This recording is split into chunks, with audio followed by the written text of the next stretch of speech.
That's drunk.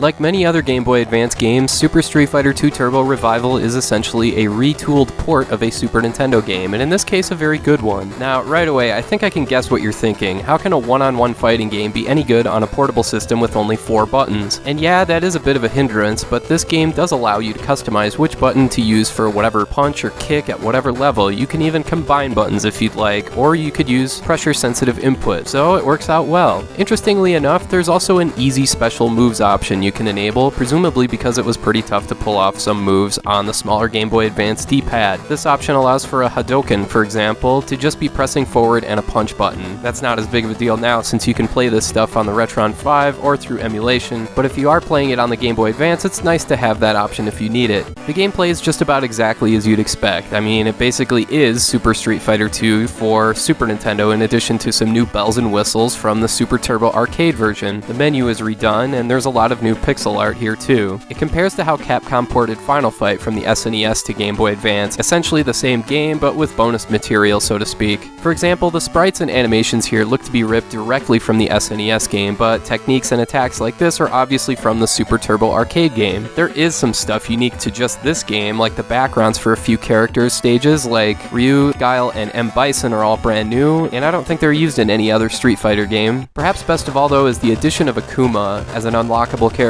after you reach 5,000 points. You can also play as Shin Akuma after 9,999 points. But yeah, there's 16 fighters to choose from, all the original characters plus the 4 originally introduced in Super Street Fighter. There's lots of game modes here too, like a survival mode, time attack, a multiplayer versus mode of course, a training mode, and 4 different speeds, all the way up to 3-star turbo. There are a couple flaws here, most notably is the music. It just doesn't sound good. I guess you can explain that away due to technical limitations, but yeah, it's bad. There's also some occasional slowdown here, usually from the special attacks. It can be frustrating, but it's not that big of a deal.